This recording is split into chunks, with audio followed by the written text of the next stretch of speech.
Hello my dear student और twelfth agriculture. ठीक है, हमारी जो क्लास है आज प्रारंभ करते हैं ट्वेल्थ एग्रीकल्चर, जिसमें आज का जो टॉपिक है मतलब विषय है वो क्या है, कृषि जीव विज्ञान। अध्याय कौन सा है? 5 है। अध्याय का नाम क्या है? पादप रोग विज्ञान, जिसका लेक्चर फर्स्ट प्रारंभ हो रहा है। और आपको क्या करना है, यदि आप ट्वेल्थ के विद्यार्थी हैं तो आप ट्वेल्थ एग्री लिखकर 9993474981 पर क्या करो, आप जो है व्हाट्सअप कर दीजिए, तो आपको मैं जो है ग्रुप में ऐड कर लूँगा। ठीक है प्यारे विद्यार्थियों, तो हमारा जो टॉपिक है वो प्रारंभ करते हैं। और हाँ, यदि आप जेड का कोर्स या किसी का भी कोर्स लेना चाहते हैं तो एप्लीकेशन डाउनलोड कीजिए। और ये आप यदि स्टार्ट करना चाह रहे हो तो आपको पुस्तक खोलनी है, पुस्तक को ओपन करके ही आपको पढ़ना है। मैं पहले तो आपको पुस्तक से पढ़ाऊँगा, उसके बाद जो है मैं हर टॉपिक के हर चैप्टर के जो है मैं आपके लिए क्वेश्चंस लेके आऊँगा, जिनको मैं अच्छे से जो है लिखूँगा यहाँ पर, है ना। तो पहले हम बुक से पढ़ लेते हैं, थोड़ा और बुक से अच्छी फीलिंग आ जाती है ना।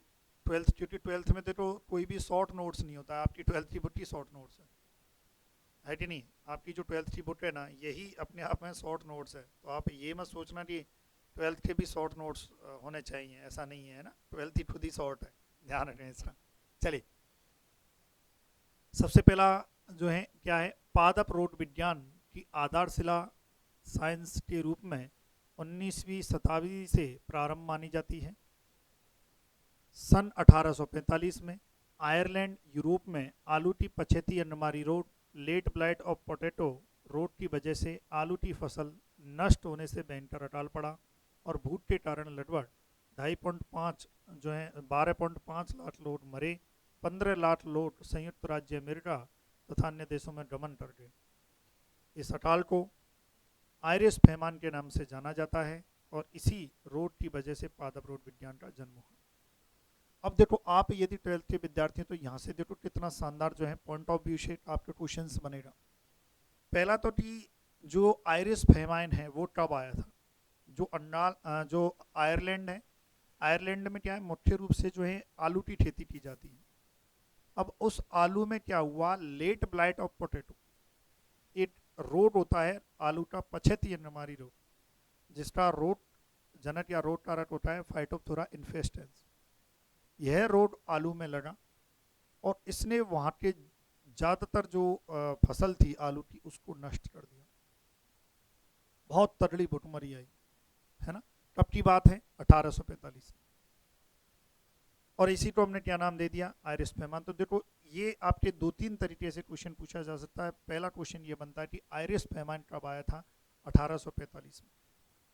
आयरिस फैमान में मुख्य फसल कौन सी थी जिस पर रोग लगा था? आलू। उस आलू की का मुख्य रोग का नाम क्या है? पछेती अन्नमारी रोग। ऐसी कौन सा रोग है जिसकी वजह से पादप रोग विज्ञान का जन्म हुआ या पादप रोग विज्ञान का महत्व सामने आया? ये कौन सा रोग है भैया? आलू का पछेती अन्नमारी रोग। क्लियर है यहाँ तक? तो ये ध्यान रखना है कि जो आयरिस फेमाइन है, आयरिस फेमाइन कब आया? 1845। क्लियर है यहाँ तक? फिर और देखते हैं, आगे बढ़ते हैं। हाँ, देखिए, फ्रांस में, कहाँ की बात हो रही है? फ्रांस में। फ्रांस में अंगूर के मृदु रोमिल आस्था, डाउनी मिल्ड्यू ऑफ ग्रेप के संक्रमण की वजह से नष्ट हो रही अंगूर की फसल को बचाने के लिए सन 1885 में प्रोफेसर मिलार्डेट हुए। उन प्रोफेसर मिलार्डेट ने एक बोर्डो जो मिश्रण है उसकी खोज की। इस बोर्डो जो मिश्रण होता है, इसमें नीला तोता, चूना और पानी का निश्चित अनुपात में उपयोग किया गया, एक निश्चित अनुपात बनाया गया। यह एक कवक और जीवाणुनाशक मिश्रण है। अब सुनिए इसके बारे में। जो अंगूर है, अंगूर में क्या है, एक डिजीज जनरली देखने को मिली थी तब, क्योंकि आपको पता है कि अंगूर से जो है वाइन बनाई जाती है। और इस डिजीज की वजह से वाइन इंडस्ट्री जो है उनको काफ़ी हम कह सकते हैं कि जो ग्रेप हैं वो नहीं मिल पा रहे। क्यों? क्योंकि इस डिजीज ने जो है फ्रांस में जो अंगूर हैं उनको खराब कर दिया था। कौन सी डिजीज भैया? Downy mildew of grape vine, अंगूर की मृदु रोमिल आस्था। तो ये वैज्ञानिक हुए थे प्रोफेसर मिलार्डेट,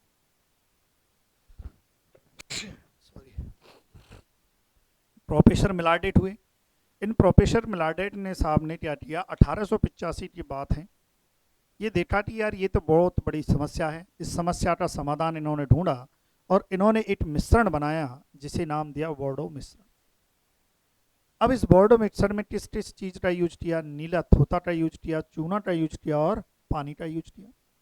ठीक है भाई, तो ये बोर्डो मिक्सर बना। अब यहाँ से क्वेश्चन कैसे आ सकता है, देखो बताइए कि बोर्डो मिश्रण किसने बनाया, पीएमए मिलार्डेट ने बनाया। दूसरा, पीएमए मिलार्डेट साहब ने बोर्डो मिश्रण कब बनाया, 1885 में। मुख्य रूप से किस डिजीज के लिए सर्वप्रथम जो है बनाया गया, अंगूर की मृदु रोमिल आस्था के लिए, प्लाज्मोपरा बैटिकोला, जिसका पैथोजन होता है कहाँ पर, फ्रांस में। तीसरा और अगला क्वेश्चन बनता है कि जो बोर्डो मिश्रण होता है उसमें किस किस का जो है मिश्रण बनाया गया, तो नीला थोथा और आपके जो है चूना और पानी का। तीन चीजों का, वेरी इंपॉर्टेंट, ये आपके एग्जाम में पूछा जा सकता है। तीन चीजों का जो है मिश्रण बनाया, किस किस का मिश्रण बनाया भाई, इसमें नीला थोथा का जो है मिश्रण बनाया, नीला थोथा का। इसके अलावा जो है किसका, नीला थोथा का मतलब होता है कॉपर सल्फेट। अदर ऑप्शन में आप कॉपर सल्फेट भी लिखोगे तो भी काम चल जाएगा, क्योंकि नीला थोथा को कॉपर सल्फेट कहते हैं। चूना, चूना को इंग्लिश में लाइम कह देते हैं, कई बार लाइम भी आपको देखने को मिल सकता है इस प्रकार से। तो ध्यान रखें, नीला थोथा, लाइम और आपका जो है पानी, इन तीनों का मिश्रण बना के क्या बनाया, बोर्डो मिश्रण बनाया। किसने बनाया, प्रोफेसर मिलार्डेट ने बनाया। और कब बनाया, 1885 में बनाया। किन्सी रोड के लिए बनाया, अंडूर के डाउनी मिल्डू रोड के लिए बनाया। ठीक है, यहाँ तक क्लियर है दोनों। फिर आ जाइए,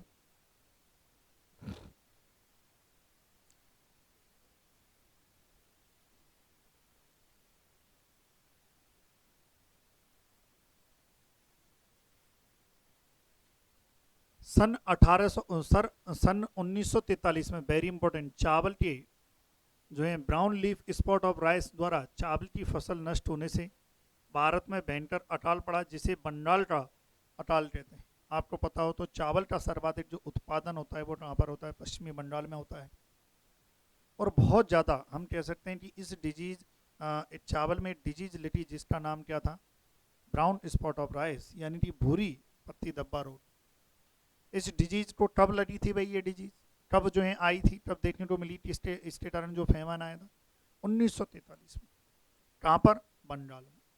इसलिए इसको क्या नाम दे दिया, बंगाल फेमाइन, है ना। ध्यान रखें, तो इसके कारण जो है 20 लाख लोग भूत से मारे गए, क्योंकि पश्चिमी बंगाल, और पहले जो है, क्योंकि बहुत पहले की बात है, 1943 की बात है, तो उस टाइम क्या है कि इतना ज़्यादा उत्पादन नहीं था भाई। हरित क्रांति तो आपके 1966 में आई, उससे पहले जितना होता था अनाज उतना सफिशिएंट था, उसमें काम चलाते थे लोग। अब क्योंकि पश्चिमी बंगाल पूरा चावल पर डिपेंडेंट था, तो इसलिए चावल में एक रोग हो गया, है ना, भूरी पत्ती दब्बा रोग, और इसकी वजह से जो है फेमाइन आ गया।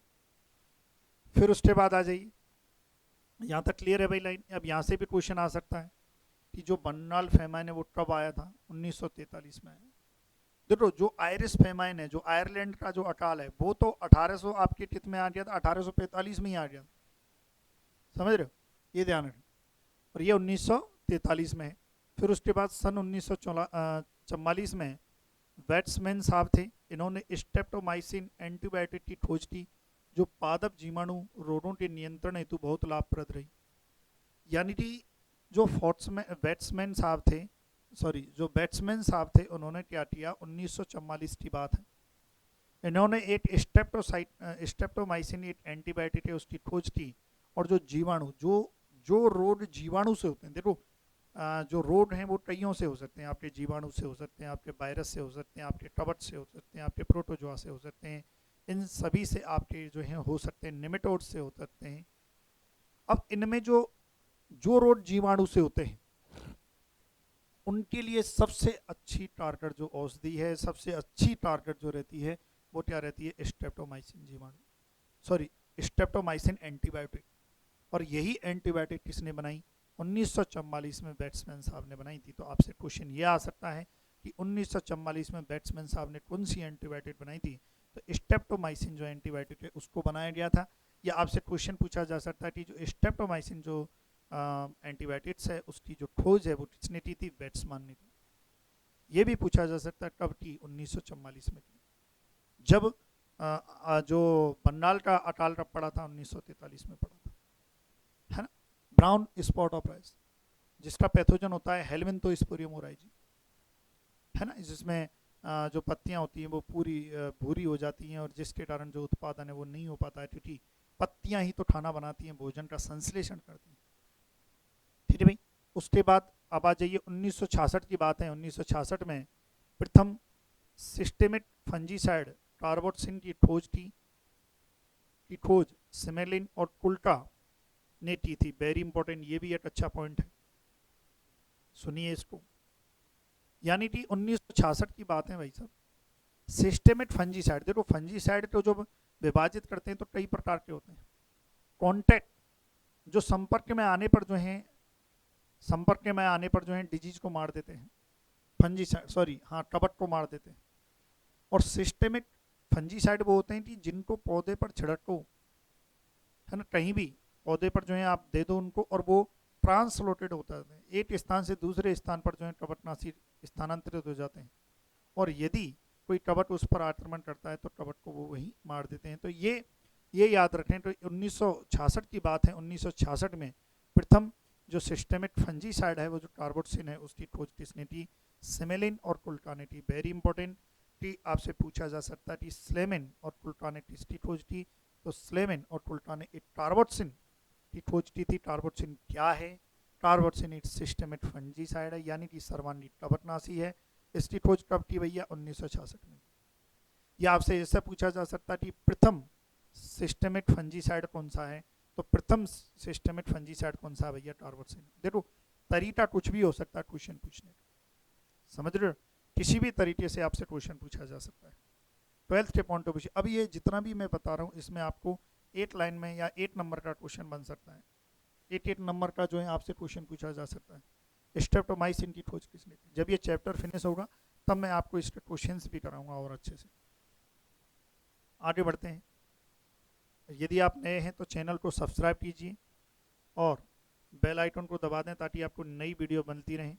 और यह 12th एड्री आपको व्हाट्सएप पर मैसेज करना है 12th एड्री, और ताकि आपको और अच्छे से मैं कंटेंट दे सकूं। यदि आपको किसी भी चैप्टर में यदि कोई दिक्कत है तो आप मुझे व्हाट्सएप कर सकते हैं। तो और आगे आगे जो है प्रोसेस को आगे बढ़ते हैं भाई, आगे बढ़ते हैं। क्या है? भारत में कवकों और उनसे व्युत्पन्न रोगों का विस्तृत अध्ययन ईजे बटलर ने किया। किसने किया भाई? ये भी क्वेश्चन बनता है कि जो कवक हैं और कवक के द्वारा जो भी रोग होते हैं इनका जो अध्ययन है वो किसने किया? हमारे ईजे बटलर भाई साहब ने किया। अब आगे क्या लिखा है देखते हैं। ईजे बटलर भाई साहब ने जो है किया और इनको पादप रोग विज्ञान का जनक कहते हैं। Very important. किसको कहते हैं भैया? भारत में पादप रोग विज्ञान का जनक, फादर ऑफ प्लांट पैथोलॉजी किसे कहा गया है? E J Butler. ये भी एक अच्छा क्वेश्चन है। भारत में पादप रोग विज्ञान का जनक किसे कहा गया है? ईजे बटलर को कहा गया है। ठीक है भाई, ये आपका 1 नंबर में बनेगी। फिर उसके बाद और आ जाइए।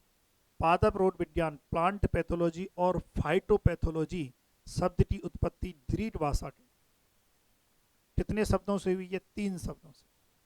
ये भी देखो कितना बढ़िया क्वेश्चन बन जाएगा कि भैया फाइटोलॉजी, फाइटोपैथोलॉजी या प्लांट पैथोलॉजी जो शब्द है वो किस भाषा का है? ग्रीक का है। और ग्रीक के 3 शब्द से मिलकर बना है, जिसमें से सबसे पहला है फाइटोन। फाइटोन का मतलब क्या होता है? पादप। पैथोज का मतलब होता है रोग, और लोगोस का मतलब होता है अध्ययन, यानी कि टू स्टडी। अब यहाँ पर भी क्वेश्चन देखो कितना बढ़िया बनता है। आपसे पूछा जा सकता है कि जो प्लांट पैथोलॉजी होती है वो एक ग्रीक भाषा के शब्द से मिलकर बना है, जो 3 शब्दों से मिलकर बना है। तो बताइए फाइटोन का मतलब क्या है? बताइए फाइटोन का मतलब क्या है? तो फाइटोन का मतलब है पादप। आपसे पूछ ले कि बताइए पैथोज का मतलब क्या है? पैथोज का मतलब जो है रोग। ये भी आपसे पूछा जा सकता है। कैसे? देखो तरीके कुछ भी एग्जामिनर कैसे धमाकेदार तरीके ला सकता है। आपसे बोल दे कि प्लांट पैथोलॉजी एक शब्द है जो एक टिस भाषा है प्लांट पैथोलॉजी में एक शब्द होता है फाइटोन, वो टिस भाषा है, बताओ। तो भैया टिस का है, ग्रीड भाषा है, यही तो हमने बताया अभी, ठीक है, जिसका अर्थ होता है पादप रोगों का अध्ययन। प्लांट पैथोलॉजी का मतलब क्या है, पादप रोगों का अध्ययन। प्लांट पैथोलॉजी जो है किस लैंग्वेज का है, ग्रीक भाषा का होता है। ग्रीक भाषा के तीन शब्दों से, तीन शब्दों से मिलकर बना है। पहला शब्द क्या है आपका फाइटोन, दूसरा शब्द क्या है पैथोज, और तीसरा शब्द क्या है लोडोस या लोडस। क्लियर है यहाँ तक? यहाँ तक नोट कीजिए, तब तक पानी का ब्रेक लेता हूँ।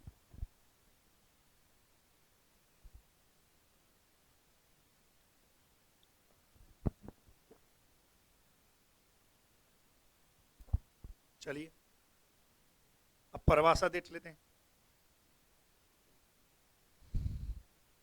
परिभाषा, पादप रोग विज्ञान। अब ये परिभाषा भी आपसे पूछी जा सकती है कि पादप रोग विज्ञान की परिभाषा दीजिए। पादप रोग विज्ञान कृषि विज्ञान या वनस्पति जीव विज्ञान की वह शाखा है जिसके अंतर्गत पादप रोगों के कारणों, हेतुकी और रोगों से हुई हानि और उनके नियंत्रण के उपायों का अध्ययन किया जाता है। यानी कि पादप रोग विज्ञान क्या है, पादप का सब कुछ। भैया पादप जो रोग फैल रहा है उस रोग का पैथोजन क्या है, उसका रोग कारक क्या है, उस रोग कारक की हेतु की यानी कि इटियोलॉजी क्या है, कैसे मतलब वो रोग फैलता है, कैसे उसका जीवन चक्र है। जब जो रोग है उसका, उसके बारे में उससे हुई जो हानि है, उस रोग का जो नियंत्रण है, इन सब का जो अध्ययन है वो हम किस में करते हैं, प्लांट पैथोलॉजी में, यानी कि पादप रोग विज्ञान में करते हैं। ठीक है भाई, यहाँ तक क्लियर है? चलिए चैनल को सब्सक्राइब कर देना जिन विद्यार्थियों ने नहीं किया है, और लाइक भी कर देना। चलिए, यदि आप 12th के विद्यार्थी हैं तो आपको क्या करना है, इस नंबर पर जो है आपको 12th एग्री लिखना है। ठीक है भाई, और आप चाहते हैं जेट का कोर्स आप चाहते हैं तो 1099 रुपये का जो कोर्स है वो अब 699 रुपये में आपको मिलेगा, और जिसमें आपको 60 क्वेश्चन का मैटर मिलेगा। कितने क्वेश्चन का? 60 क्वेश्चन का, जिसमें आपके एग्रीकल्चर पूरी कंप्लीट जो 40 क्वेश्चन की आती है, एग्रीकल्चर केमिस्ट्री जो 10 क्वेश्चन की आती है आपके जेट में, एग्री बायोलॉजी जो 10 क्वेश्चन की आती है, वो आपके कवर अप हो जाएगी। चलिए भाई आगे बढ़ें। फिर थोड़ा सा जो है शब्दावली की बात करेंगे। तो शब्दावली की बात जो है अगली वीडियो में थोड़ा थोड़ा पढ़ेंगे, ज़्यादा नहीं, क्योंकि ज़्यादा लंबी वीडियो हो जाती है तो आप नहीं देख पाते हो। तो सफिशिएंट है, मेरा ये मानना है कि धीरे धीरे अगर एक एक टॉपिक को हम पढ़ें, टाइम टू टाइम डेली हम एक एक चीज़ को याद करें, तो धीरे धीरे याद हो रही है ना। आप भी नहीं पढ़ पाओगे ज़्यादातर, तो याद रखें। तो आपको क्या करना है, एप्लीकेशन डाउनलोड करनी है, एग्री पावर जयपुर। एप्लीकेशन कौन सी है, एग्री पावर जयपुर, ये एप्लीकेशन डाउनलोड करनी है। ठीक है डियर स्टूडेंट, चलिए, thank you so much for watching video, thank you so much.